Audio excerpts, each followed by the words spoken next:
And my computer has locked up. Hold on. There it is. Let's take a look at the agenda for today. Number one, we're going to have an introduction of the panelists. We've got some very great panelists on here today. We're going to have a little bit of a history, not history, but a little bit of information provided about what the Contest Advisory Committee is, the CAC. The status of current CAC taskings. The CAC has been very busy the first 6 months of this year. As you guys may or may not know, the board almost got rid of the CAC entirely and was going to replace it with something. We decided as a committee on the PSC to try and invigorate the CAC, and certainly having Craig Thompson, K9CT, which I'm sure most of the people on here know, as the liaison has really worked out well. And then a very brief Q&A session at the end. Hopefully we will answer questions. There won't be a lot of questions, but we'll see how that goes. So let's start by introducing the panelists. Number one is Bill Lippert, AC0W. He's fairly new to the board. I think he's only been on here for what, 6 months now, Bill? He is the current ARRL Dakota Division Director. He's a member of the ARRL Programs and Services Committee, which adjudicates and sets parameters for contests. He's also appointed by President Roderick to be the CAC board liaison. So he doesn't really report to the CAC. He reports to the ARRL board. He's also the North America QSO Party single sideband contest manager and the president of the Minnesota Wireless Association Contest Club. And I can't tell you how great it is to be able to work with him as another contester, working with the contest community through the PSC this year. It's really been nice. I want to thank Bill for all of his works. We've also very lucky to have Bart Jahnke on here, W9JJ. And this morning now you had his call as W7JJ, although I wish Bart was here.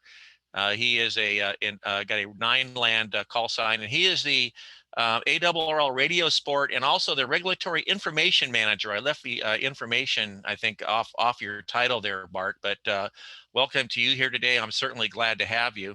Jim Cassidy, KI7Y, who is our ARRL Northwest Division or Northwestern Division CAC representative. He's also former president of Willamette Valley DX Club. And myself, you guys know me as your director. I'm also a director of the ARRL Foundation. I'm currently chair of the Programs and Services Committee for the board. I'm also a member of the ARRL Band Planning Committee and the soon-to-be started up Strategic Planning Committee. And I'm also former president of Willamette Valley DX Club. So you got 4 pretty active people on here. And thank you guys very much. Let's talk a little bit about the Contest Advisory Committee. The CAC is really a select advisory committee made of what you might want to call subject matter experts. These are all passionate contesters. And you're going to see, when you see the list of names, you'll see several names on there that just pop out as being really world-class, top-notch guys. The Contest Advisory consists of 15 voting members. There are 1 from each ARRL division.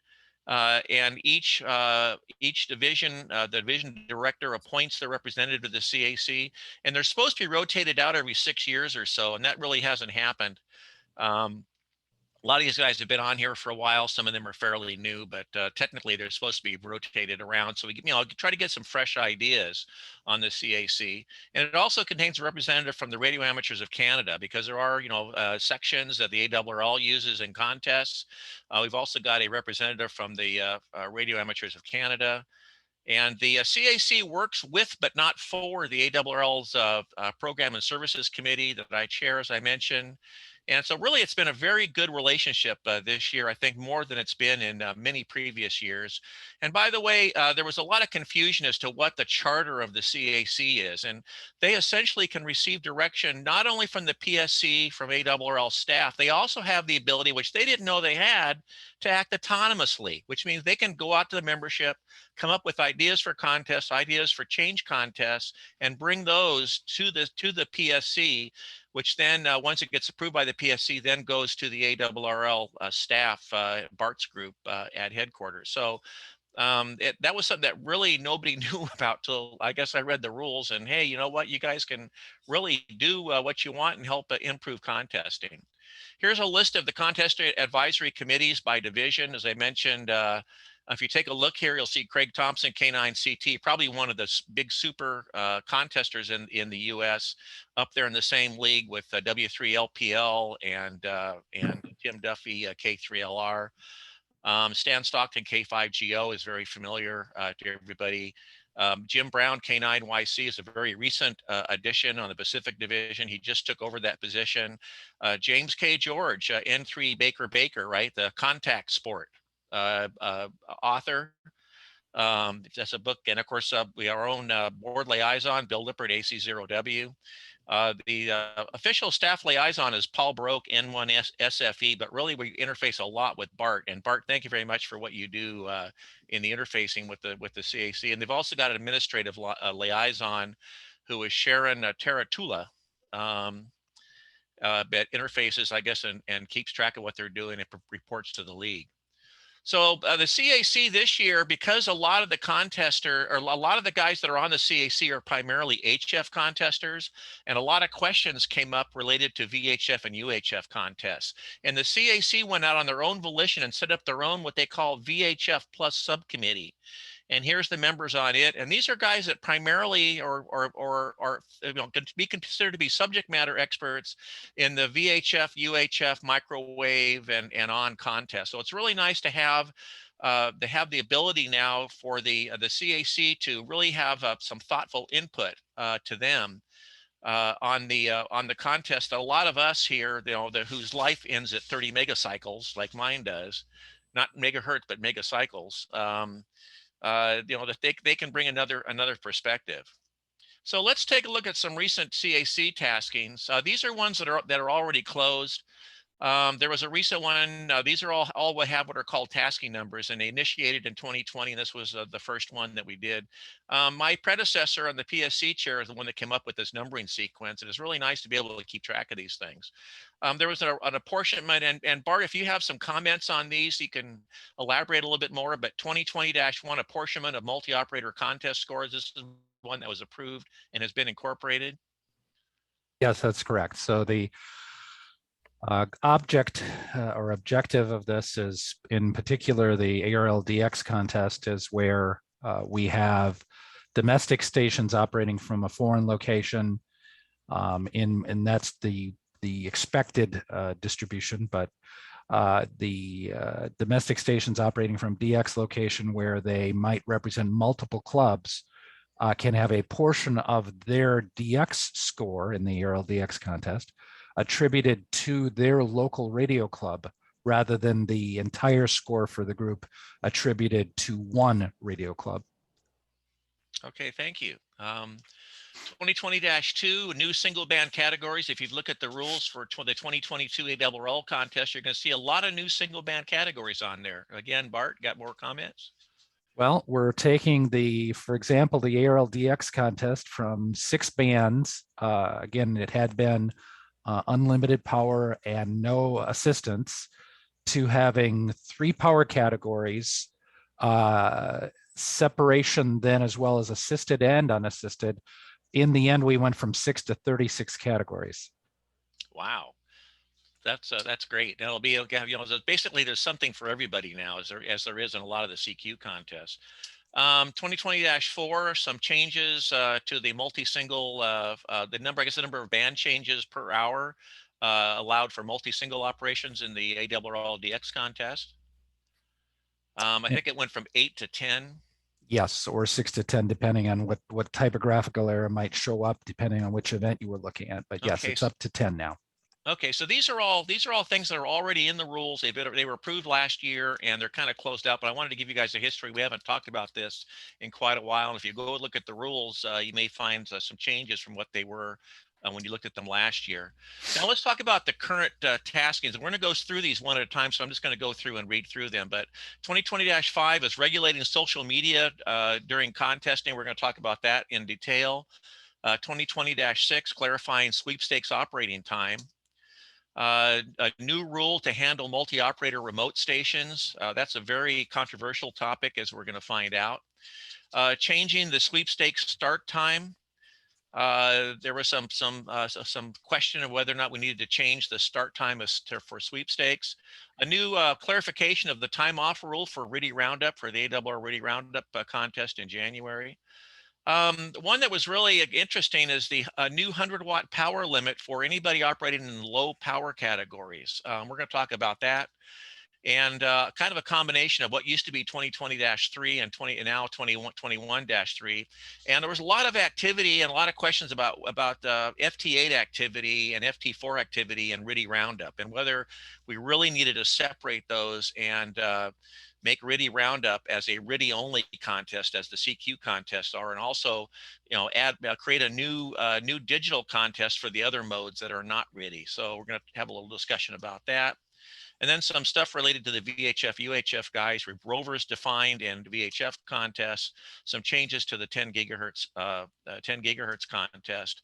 And finally, one that I'm sure everybody who's operated the VHF contest have found out that everybody in the world has gone to FT8, the FT modes, and found out there was nobody left to work on sideband in that contest. Definitely have an interest in that, and that's FT8 issues in the VHF contest. So let's go ahead and dive into these. First one is 2020-5. The rules are listed here, and I'm not going to read them off, but basically these are the 3 rules that are affected. It defines what the use of non-amateur radio communications is basically not permitted. In contests where spotting nets are permissible, they're not allowed to, or requesting somebody to spot you is not permitted.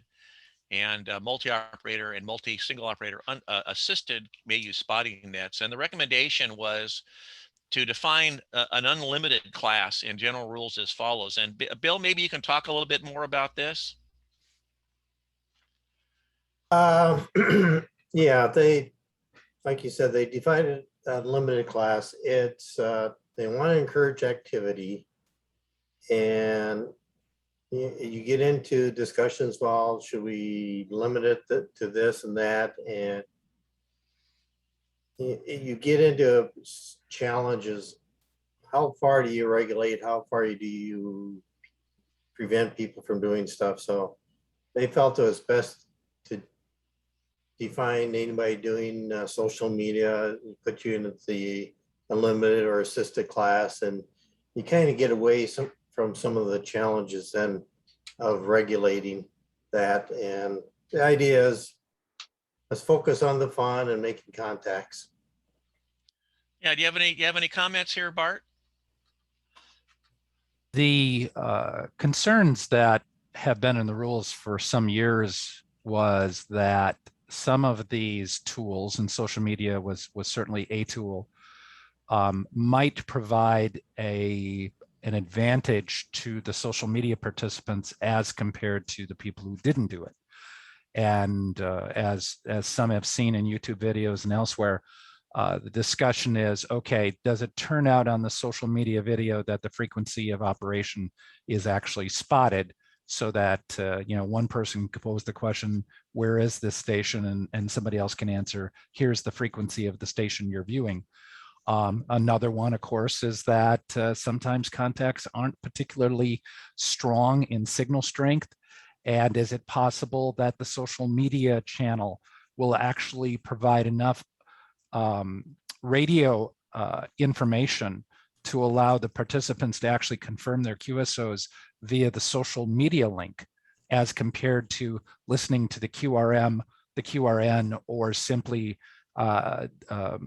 somebody else interfering on the radio channel itself. So there have been some concerns, and work obviously is now in the direction of creating a category that continues to manage the fairness of it all. It's interesting to me that CQ has recently announced that they've got a new extreme class, where basically if you can make a contact, any way you can make the contact, it's a valid contact, right? It's no holds barred, any use of technology, no matter what you want to do, it's legal, right? It's a class where there are no rules, and I think the idea of that is to kind of increase the technology involved in these guys that have the rates that are so high, and they've got to get rates even higher, right? Nobody's ever satisfied with being the best. You want to be the best of the best of the best, and so they created this new class now. It's an extreme class where basically anything goes. Jim, do you have any comment on this? No. Okay. Mike, Yes. one other thought, of course, is that this is a positive for amateur radio for contesting. So this is more opportunities for newcomers to listen, to be heard, to participate, to ask questions. So it's all positives.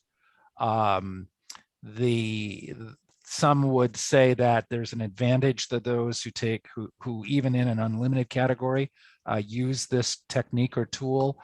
On the other hand, these people are often based on the nature of what they want to do, as they want to do some mentoring. So it's going to slow down their QSO rates.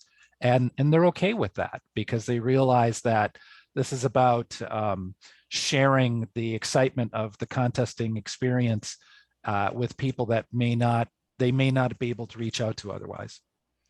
Okay, thank you, Bart. Bill, do you have Yeah. anything to add here? Well, I was just going to say, say the same thing as Bart was on that, is that a lot of times we find these people, they can't sit there and just run at the rates that most of us give, because they have an audience that they have to entertain and respond to and answer questions and things. So their rates are considerably slower. That doesn't mean somebody can't operate in a way to be competitive with the non-social media station, but it's really, a whole separate animal. But it's where they've been using them, it's been very positive for our sport and for amateur radio. They're getting people who've never looked at amateur radio, interested in amateur radio, asking questions. How do I get licensed? And so it's just in the long run, it's going to be positive for the hobby. I agree, absolutely. If you look at some people are doing this, these are basically larger stations. They do live streaming of the contest. And what's happening is people that are not really interested in amateur radio will run across one of these and say, hey, that looks like a lot of fun. The next thing you know, you've got another licensed ham. Let's go ahead and move on to the next one. 2020-6 clarifying sweepstakes operating time. This is an interesting one. There was a question came up that, well, gee, if I start a contest a half hour late, can that count as my off time and not have to take a break? And no, the answer to that question is no. The time you start a contest is going to be defined as when you've logged your first QSO, which means you can sit there and tune the radio around and not work anybody for a while. And oftentimes I'll start a contest. I'll start at right at 0 Zulu, but I'll spend the first couple of seconds going through, if I haven't done before, and listen and hear who's there. But your contest starts when you've logged that first QSO. And you think about how N1MM and these logging software, they log the contest is starting not when you start spinning the dial. It's when you've logged your first contact. I think this kind of makes it universal to match how the logging software actually works. Any comments from anybody? Well, I mean, the other part of it was some people had challenges. They thought, well, if I get going 5 minutes late, I got to wait 30 minutes before I can start. No, you can start whenever. Right. And so this just clarifies, you get on and you start, and then that starts your operating time. Okay, and this is another proposal that was passed not by the CAC but by the PSC. I should have, that's a mistake there, but this was passed. It will be an update to the rules. Mike? Yes. If I may, just a clarification on the operating time. Most of the challenge is just the confusion. Depending on how you read it, you might feel you're reading it one way, but actually you're reading more into it than actually it amounts to. In the end, the log checking system and the volunteers we have that do the log checking still are going to do the right thing. It's just that the operator understands which off times they think are going to be counted versus what the lock checking system will count. Okay, thank you. Yeah, that's a great clarification. Oops, what happened here? Okay, so let's go ahead and move on to the next one. 2020-7. This is one that really has got a lot of controversy. It started with one of the big remote stations on the East Coast that some of you guys may be aware of. The rule affected here is Rule 3.5. A transmitter used to contact more than one or more stations may not be subsequently used under any other call sign during the contest, unless it's a family station where you can operate a contest for a while and have your wife get on there and operate. But and of course, with a lot more remote stations, especially the ones up on the East Coast, up in Vermont and Maine, where you get that nice little short skip hop over to Europe. This rule has really gotten outmoded. So the CAC recommendation, which was passed by the PSC this last meeting, was saying a transmitter used to contact one or more stations may not be subsequently used under any other call except for family stations, as it was before, and also for remote stations by individual amateurs that have little or no access for their own station. These are guys that are renting out some of the commercial stations. This rule does not permit any operator to use multiple calls at the same station to manufacture contacts. You can't have one guy come on and say, okay, I'll be on here, you can go ahead and work me. To contacts or manufacture contacts to another station in the contest. Comments?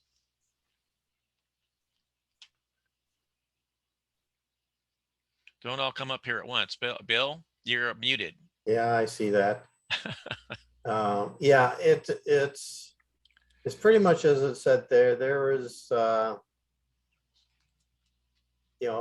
there's usually these stations are rented by the hour. People use them for a few hours.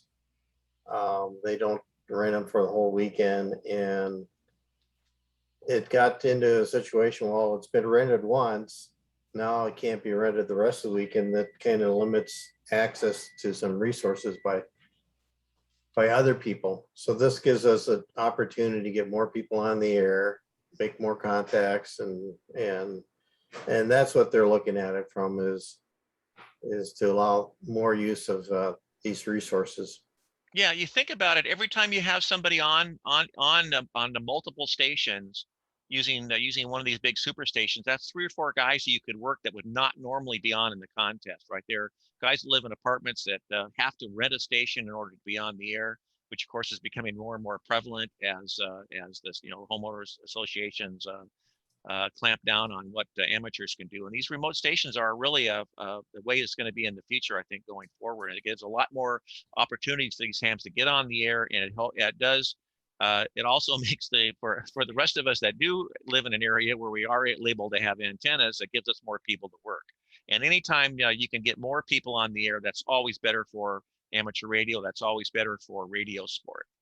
Let's go ahead and move on. Jim or Bart, do you have anything else to add on this? Mike, I agree with what's been said. Okay, Bart. Mike, the additional 2 comments is one, if multiple users connect with a single remote station, for those who are concerned of it's going to give them some sort of an advantage, all of a sudden a person who has no station is going to be a big scorer. Chances are they're not going to use the station for the entire weekend, or it's going to be only on a single band. So they may or may not be on a high competition level, but they will certainly be able to get on the air sometimes, or in some cases, rarely or for the first time. And while we do have those super stations that are out there that do have remote access, there's going to be private remote stations that are going to be doing this too. So the number individually, our ability to continue to maintain quality stations continues to be challenged just by evolution, property, HOAs, CC&Rs and all that. So the challenge is only going to get worse. So the opportunity to get access to any station is going to be advantageous. So again, another feather in the hat of a way to get on the air during a contest. Absolutely, absolutely. Okay, any further discussion? We'll move on to the next one here. This is one that, and I'm not sure what the history on this is, but there was apparently a push to change the starting time for sweepstakes, which originally was set up to start at 2100 UTC, and they wanted to change it to 1800 UTC. And Bart, do you or Bill have any history on what happened here? But the CAC did not come to a consensus on this. And so it wound up kind of, it's going to be closed out and not happen. But what was the history on this? Well, I'll start. I forget when, but several years ago, former editor of the National Contest Journal wrote a op-ed into the NCJ, strongly recommending this. He had a co-writer with him. The person was Al Dewey, K0AD. And he gave several reasons for moving up the start time to 1800, given what's happening with the contesting population, and the fact that, you know, it seemed funny to start a contest at 3 o'clock in the afternoon. Well, for us in Central Time Zone, it's 3 o'clock in the afternoon, and middle of the day type of thing, and kind of screws up your day. So they wrote an article. Bart will probably talk a little bit about this. They ran a survey, and basically it came back inconclusive, and so they didn't do anything on it, or they actually said keep it the same. Well, it kind of resurfaced here this past year. So the CAC went through again, and basically you get a mix of, yes, let's do it. No, we don't do it. You know, for various reasons. Some think different start times give different areas of the country advantages or disadvantages and things. So if they really came down to the end, it's like, we can't agree on changing it, so let's just leave it as it is. And so that's, as you see, it's closed. So Rick, real quickly here. One thing I will bring up is one of the changes that I made, and Craig K9CT, the CAC chair, and I had a pretty long discussion when I first became PSC chair and he became the chair of the CAC. Was I wanted to ensure that the CAC brought me proposals to the PSC that they basically had consensus on. Not don't bring me something that the PSC is going to vote on that's an 8-7 split among the CAC. And I think this is one of the things where maybe it was not a full consensus, therefore they decided to drop it. But you know, I would definitely want to see consensus on the CAC, and everything that they have brought to us has been pretty much 100% consensus. That gives me a feeling of being comfortable that it's something that the amateur radio community, since you do have your 15 representatives, are going to be hopefully happy with. So, Bart, do you have anything more to add on this? Sure. The topic has actually been out there for a couple of years. Discussions about time in the chair, and as the core participants in sweepstakes begin to either not have as much available time because of family, or just because you know, they've celebrated more birthdays. Time in the chair was one of the issues. Another thing was, can we just start the event earlier so we can end it earlier? We actually did a survey to all of the sweepstakes participants in CW and phone right after the 2019 phone event. And one of the questions we asked all participants, 1,263 people responded to the survey, was, when it came to your schedule and other obligations, do you find the current sweepstakes start and end time to be convenient?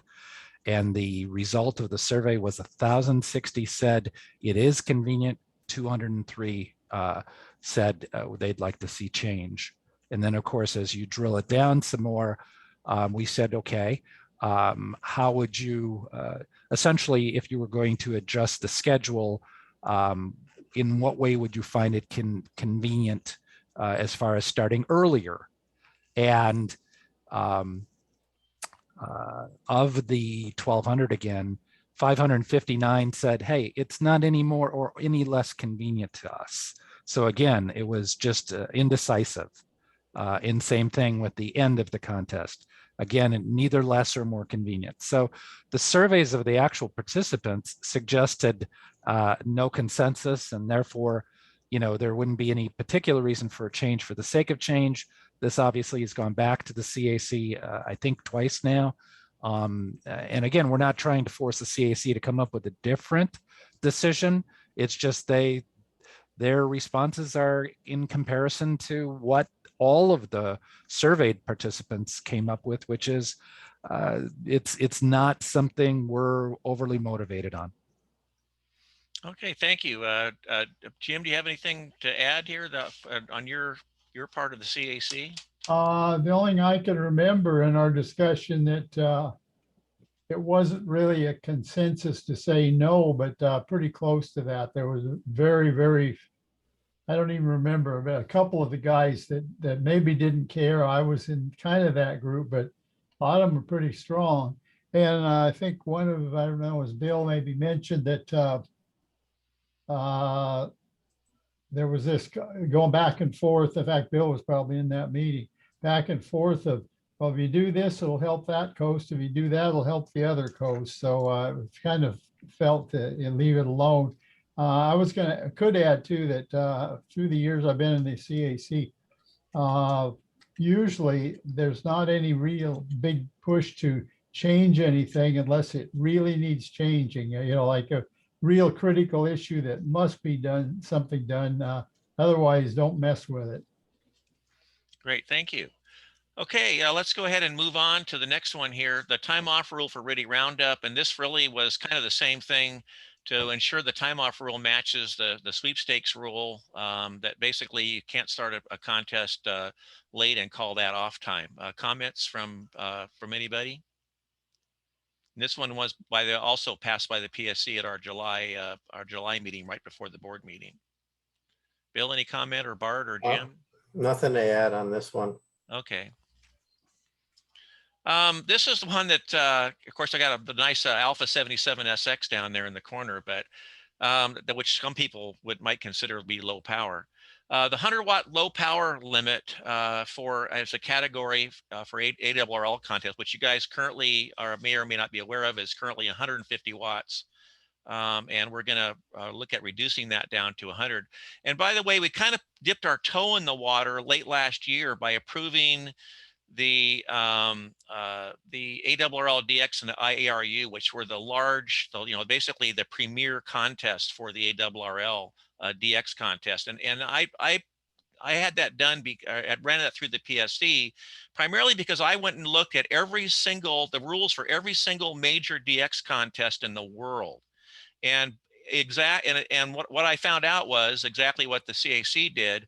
Was that every single contest had a 100-watt rule for the low power category, and versus the ARRL's 150. And of course, some of the arguments that in PSC came up was, well, we're the ARRL. Why do we have to follow everybody else's rules, right? We can have our own rules. And well, we also want to be consistent, consistent in how our rules are done. And I think the more in contesting we can make our rules consistent with some other major sponsors, I think the less confusion there's going to be out there.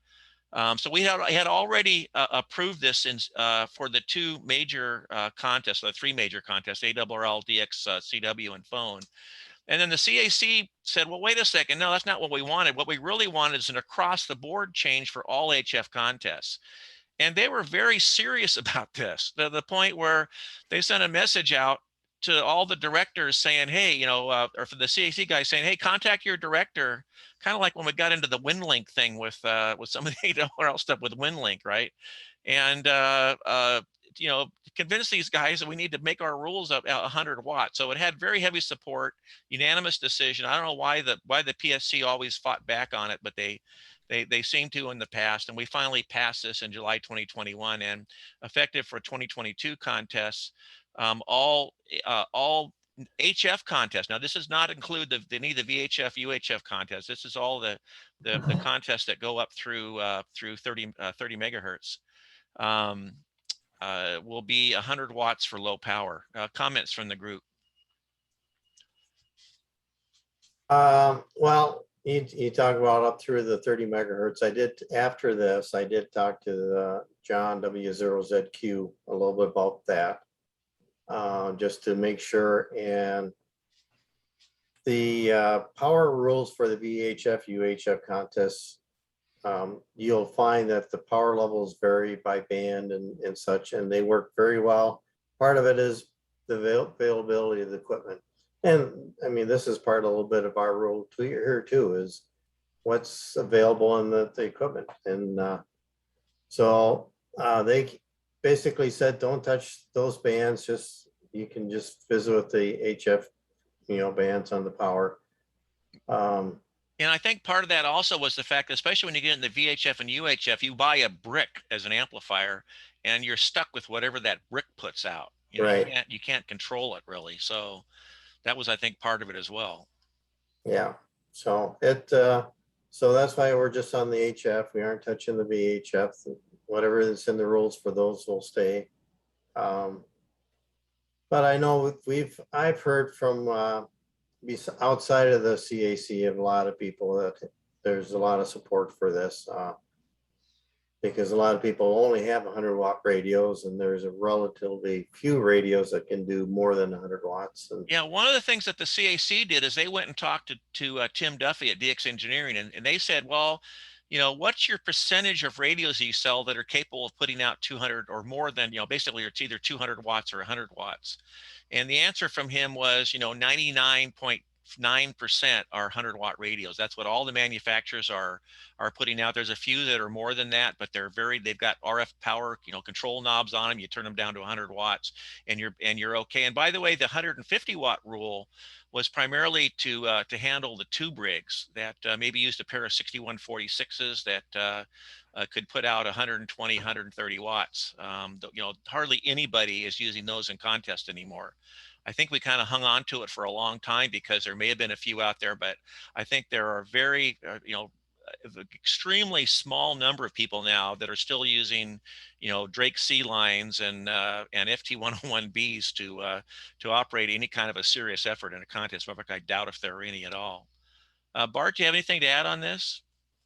Just that in sort of passive terms, keep in mind that as field day is not a contest, field day is not presently part of the adjustment of the power level scenario. However, this is a topic that's going to continue to come up in PSC conversations, I'm sure, as we approach next year in trying to determine how to set up the next rule set for field day. And I agree. I think at this point there are, if anybody's going to have old radios they're going to drag out of the closet, it's going to be some guy operating field day or some group operating field day where they've got a club station and the club station's got, FT101EE or a, something that's an older radio that was donated to the club, and that's what they're going to use for field day. So I think that makes sense for field day. And as Bart says, you see my quotations here, right? Field day is not a contest, right? I'm going to put that in there, but for some people it is, but for most of it, it's get on the air and have fun. If you can have fun with the 150 watts, since it's not really a contest, I think that's fine. Okay, let's go ahead and move on to the next one here. Now this is one that there's been a lot of screaming and I've certainly heard from here, and I'm a very active participant in RIDI Roundup, and I haven't really had a problem with interference from the FT8 guys, FT4 guys, but they're there and they do take up 3 kilohertz of bandwidth in the RIDI contest, and there's also problems if you're using N1MM. It's a little bit harder. They made it a little bit easier, but it's not a real slam dunk to get the scoring correct. And so there's a push to really make RIDI Roundup for a RIDI only contest, which, by the way, is the way the CQ runs all the CQ RIDI contests. They're RIDI only. And so I think there's been a pretty good push here to make the ARRL's RIDI Roundup.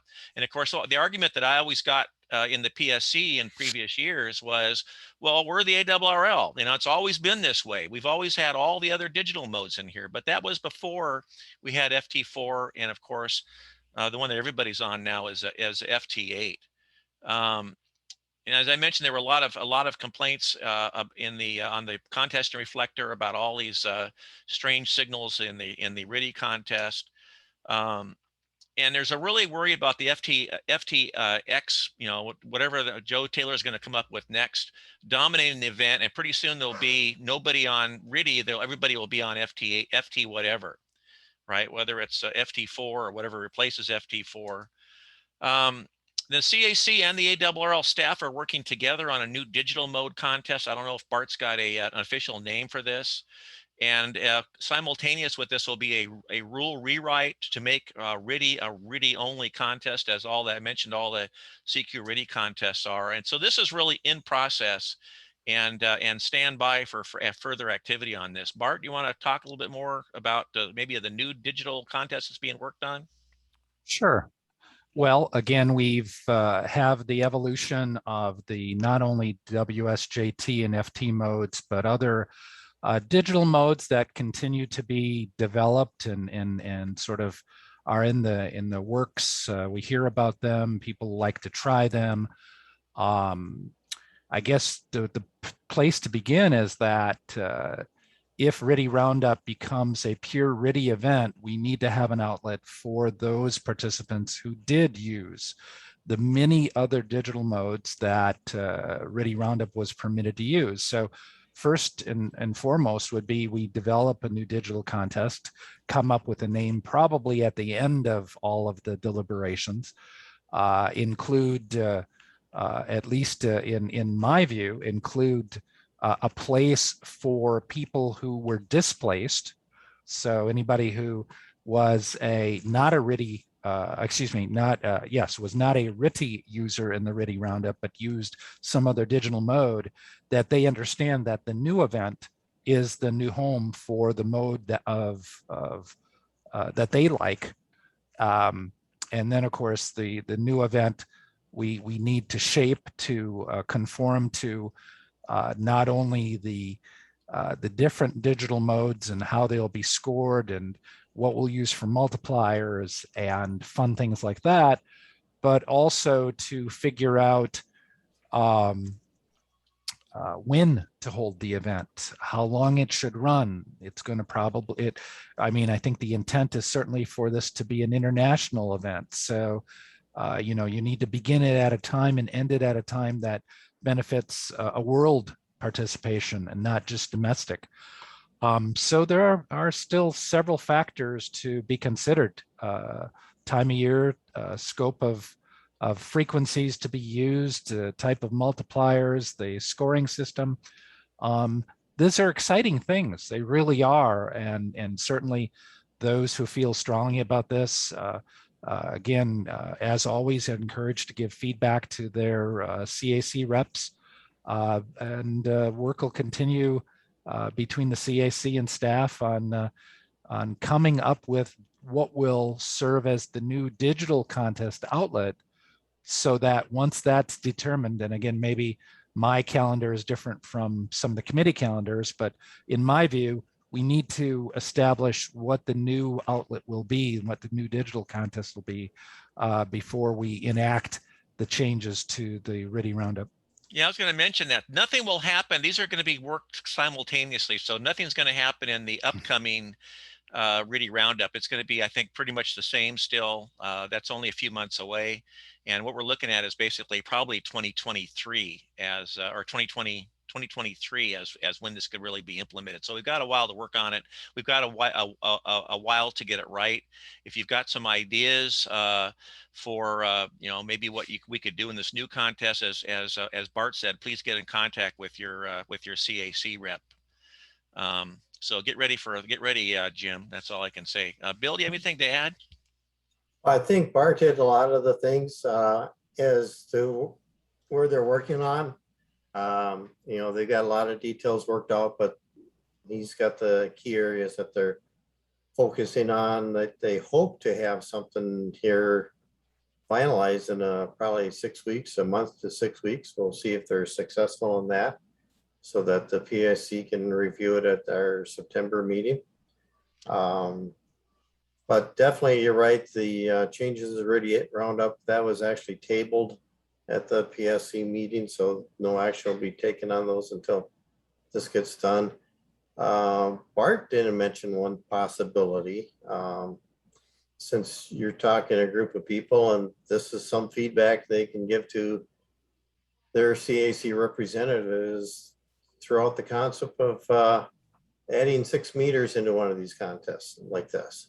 And, you know, you have an avenue, you get to allow technicians, you know, you give them another band they can get on and make contacts. Because, you know, you get 6 meters, sometimes it acts as an AHF band, sometimes it's VHF, and sometimes it's a band of its own. So just the thought, just the concept, you know, give your CAC rep some feedback on that thought. Yeah, one thing I will bring up, the FCC is currently looking at RM 11828, which is the proposal to give digital privileges on the HF bands, with the exception of 20 meters to technician classes. And if that happens, you're going to see, I think you're going to see an explosion of activity, especially on the digital side. And I think making a separate contest for that, with this explosion of technicians all of a sudden able to get on the air, I think it's going to do a tremendous amount to increase that Radiosport activity on the HF bands, especially on the digital side. So I'm really looking forward to see what the CAC and the ARRL staff come up with on this. I think it's going to be exciting. And like I said, I'll still be in the RIDI Roundup. Myself, I know a couple of guys that have actually used the old teletype machines for RIDI Roundup. I don't think I'd ever try that, but it is one of my more favorite contests that I do every year. Any more comments? We'll move on. Okay, now these are a couple of new ones here that come up. That came up related to the VHF contest, rover defined in VHF contests. And why was to address a gap in how a one grid rover, basically a guy that roves around in one grid, could submit a contest log, because the rule originally stated that a rover had to move among 2 grids, yet they could be portable but not really be considered a rover station. So the decision was made to change it, that a rover is a complete station that moves beyond the limits of a fixed station during the course of a contest. And Bill, I know you were involved in some of this. You want to make a comment on it?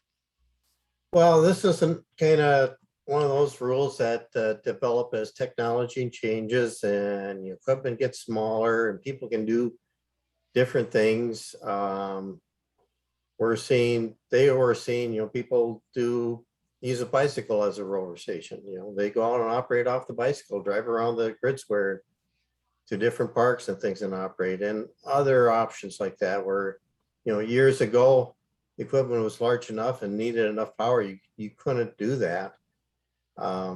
So what they had happen is you got some people that don't fit the definition of a fixed station, and yet they didn't fit the definition of a rover. So how do they enter the contest? And so this addresses the change of technology and allows these people that are doing this now to fit in a category.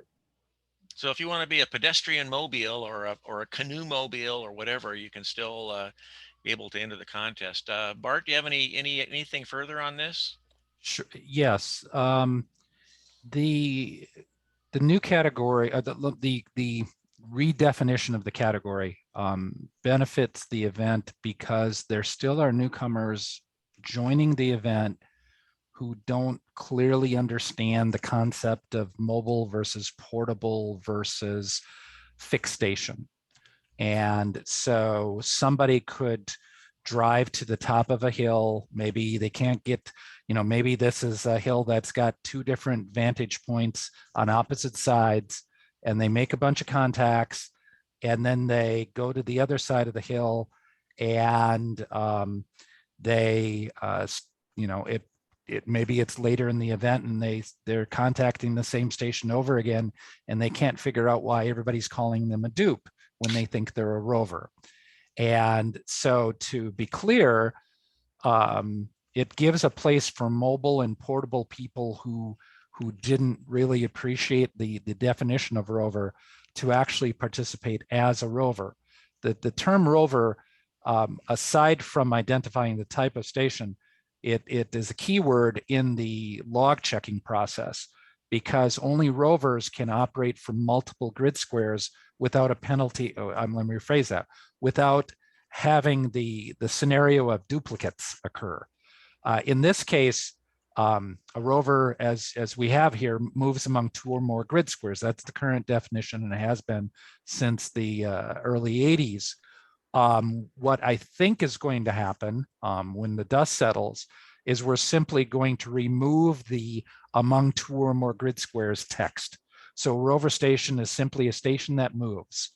Now, one of these people who operate as a mobile or as a portable station could operate as a fixed low power, they could operate as a fixed high power, they could operate portable, they could operate FM, they could operate 3-band. So they've had a lot of options, but they can call themselves a rover and they can move within their same grid square, maybe on both sides of the hill. And we'll simply take out the part that says they have to change grid squares. There has been, and certainly in the Pacific Northwest as an example, where a rover started out and had equipment failure, had a vehicle failure, couldn't get to the second grid square, or when he got there, he couldn't make any contacts because nobody answered him. So this will address that and hopefully offer some clarity to people who want to be mobile or portable or what have you, backpack, but they would still fall under a definition of rover. The key here is that they can't work another station without having a duplicate unless they change grid squares. So they can still make all the contacts they want in one grid square, but they can't make a contact with that same station again on the same band unless they actually do physically move grids. Okay, thank you, Bart. Anything else on this? Let's go ahead and move on. Some changes to the 10 gigahertz and up contest. This is one I've certainly never done. This was basically the justification was to refresh the current ARRL 10 gigahertz and up contest rules to really reflect current technologies. This rule was written a long time ago, or the set of rules have been, before there were spotting networks, before there was internet spotting. Remove possible confusion for new contesters, eliminate some of the burdensome rules, and all without impacting the operating categories or scoring methods. And the CAC recommendation was basically 3 changes to the rules. Number 1, remove the requirement that operations be limited to 24 hours and log on off times, no change to the contest dates or time period, and remove Rule 7.1, which is dealing with scheduling. Right back before they had internet spots, they had to set up via HF contest the night before to decide where people were going to be, or on VHF, basically to eliminate that rule. Modify rules 5.7 to indicate the addition of aeronautical mobiles. You're not allowed to use satellite contacts or by EME. Certainly EME is a lot easier now than it used to be, thanks to the WSJX software suite. And contests have to be made by terrestrial propagation only. You can't bounce signals off the moon. So they're a lot easier than it used to be. And still in question really is whether or not contest start time should be in local time, not in UTC time. And the CAC is still working on this. Bill, maybe you can elaborate on this a little bit. I know you and I had a discussion on this a little earlier. I visited with John, the chair of the subcommittee, and he said that they will put together a recommendation that it should be in local time. For this, the propagation is really related to daylight, and you really want to coordinate your and with the propagation, the contact range very short. It's really much more important to be in sync with the local time. So that's what their recommendation is just keep it in local time. Okay, so they're still working on this. They're not done, but the recommendations they do have. Bart, do you have anything to add on this one? No, the one question that remained, and that's the one that needs review, is the begin and end times being UTC. When the event began, I don't think everybody was quite as mobile. Again, this is a 2-weekend event. People are near the edge of the time zone lines, Arizona to California, for example, and the guys in Arizona have to stop making contacts. Well, depending on on what time zone they may be in, may have to stop making contacts while they can listen to the people in California continue for another hour. So, I mean, originally that wasn't an issue, but we've now got people who are just simply are traveling more, or it's the same thing is true with the on and off times. The idea of having a longer event, but then limiting to 24 hours, maybe in not only in this event, but in others, you know, it once was a strategy, but maybe now it's more a case of let's make it easier for newcomers to understand some basic rules. And I think what we're doing now is we're simplifying some of the rules that were both based on the days of old before the internet, and based on principles that we don't apply or maybe don't get exercised as much anymore. 5 minutes left in the session. Okay, thank you. That's the last one here is FT8 issue and VHF contests. And the question came up, is anybody using anything but FT8, FT-X anymore in the VHF contest? It's really a sticky wicket. The CAC and the VHF Plus subcommittee are definitely working on this one. So I know I got a lot of complaints from people after the contest saying that they could only work people on FT8, but they're still working on that. And with that, I'm going to go ahead and turn it back to net control. And I'm going to stop sharing here. And I want to thank you guys for your attention. I see nobody dropped out while we're here, so that's good to see. And I'm going to go ahead and stop sharing. We'll take a few minutes of Q&A. Okay, there was one question in the chat about applying DXpedition contacts to a club competition. Any thoughts on that? Bart? Well, actually being more clear to, I think, what Scott is asking here, he's looking to expand that beyond the ARRL DX event to events like 10 and 160. And this would be a place where committee discussion would be valuable. Okay. Let's see, Q&A. Why are, Ken, VA7 KBM asks, why are off times at all in some of the contests?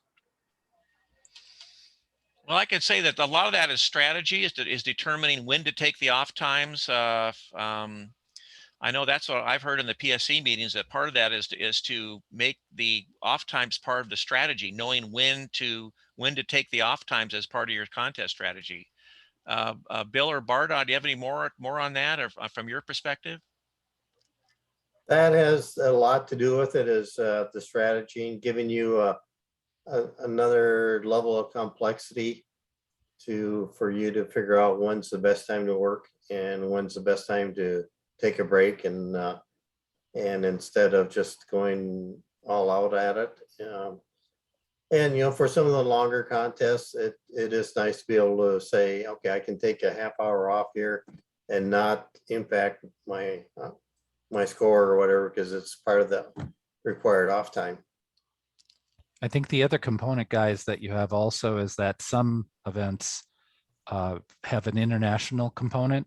So your strategy on a 24-hour event is different from a 30-hour event, in that you want to catch openings to Europe or to Asia. And if you're limited to 24 hours, you approach it differently than if you do 30 hours. And again, we don't want somebody to be completely exhausted, but again, that's a part of the strategy too. So people just have to figure it out. They might start late, use their 24 hours and call it a day, or they might start early and end early. And that definitely might help those who have fewer birthdays than the rest of us. Well, I will say there's a few of the, the guys that operate 48-hour contests that never leave the microphone or never leave the key, and have everything they need, including sanitary facilities, right at their desk. So I know a few of the older, bigger contests in the day that actually never left their chair. And I think this provides at least a little bit of relief for those guys. Next question. Field day is not a contest. Why are points awarded? Well, Bart, I'll let you answer that one. Well, I'm sure that's never been asked before. You think? Well, obviously it goes back to the earliest days, and then some of the earliest days dating back to what, the 30s, early 40s, late 30s, there was the definition talking about the field day contest. But the point is that, let me rephrase that. The point is obviously a catchword here. The issue is that to try to figure out a way to encourage participants to take advantage of the many different bonuses, the bonuses being things to encourage people to try different activities, a satellite activity, a public social media activity, an educational activity, your safety officer, encouraging them to try different modes, bands, and to do all of that. And I guess, well, because it was certainly before my time, it was decided that the best way to encourage that would be to assign some minimal, if you will, or some looking for a word that soft pedals the idea of points, but attributing a basic point feeling to the event so that people would realize as they do more, their accomplishment is greater.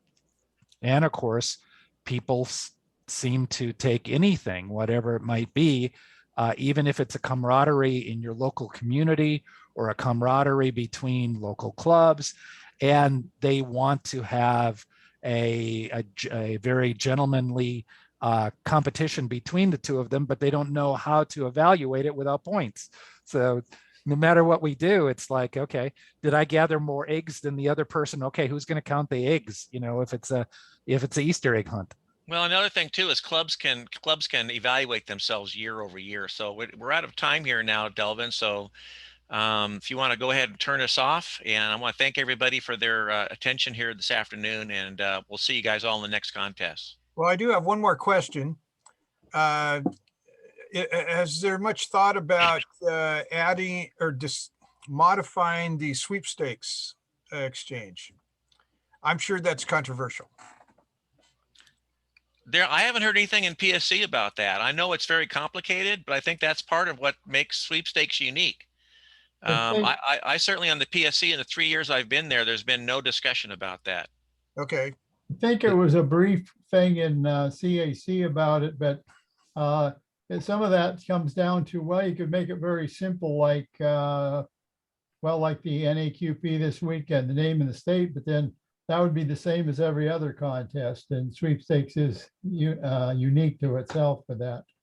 And guys, sweepstakes is unique in that it has its basis in information exchange on our original traffic handling. So the idea was to have the components or a series of components that you have to convey accurately, and therefore sweepstakes had its foundation, and the exchange is as much to the foundation of sweepstakes as any of the other things that we've been talking about with sweepstakes. You start thinking about change there, and you really change the entire scope of the event, maybe even causing it to become a different event entirely. Well, I suspect for a lot of people that is actually part of the charm. My last comment would be, if you were going to add something to field day, most innovative menu would be interesting. I've seen some interesting ones. Thank you all four of you. We appreciate your presentation very much. Yeah, thank you. And once again, if your main contact here in the Northwestern Division is Mr. Cassidy, and he'll be glad to take all your complaints. 7-3, everybody. Thank you much. Now we'll turn it over to Al for our next round of drawings. And I'm going to, for Bart and Jim, if you'd turn off your cameras, please. Thank you.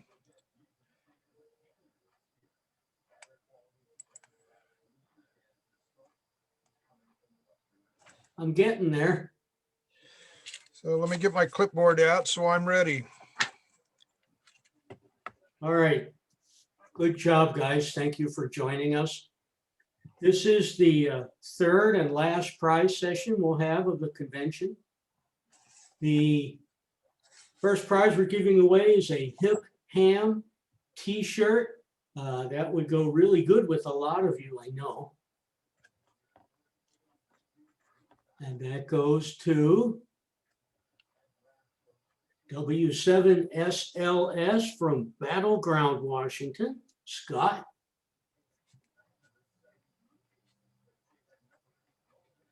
Okay, The next prize is a digital subscription to CQ Magazine, courtesy of CQ Magazine. N7 VPN, Jeff, a longtime supporter of the convention. The next prize is a MFJ 1811 scanner receiver antenna, courtesy of MFJ.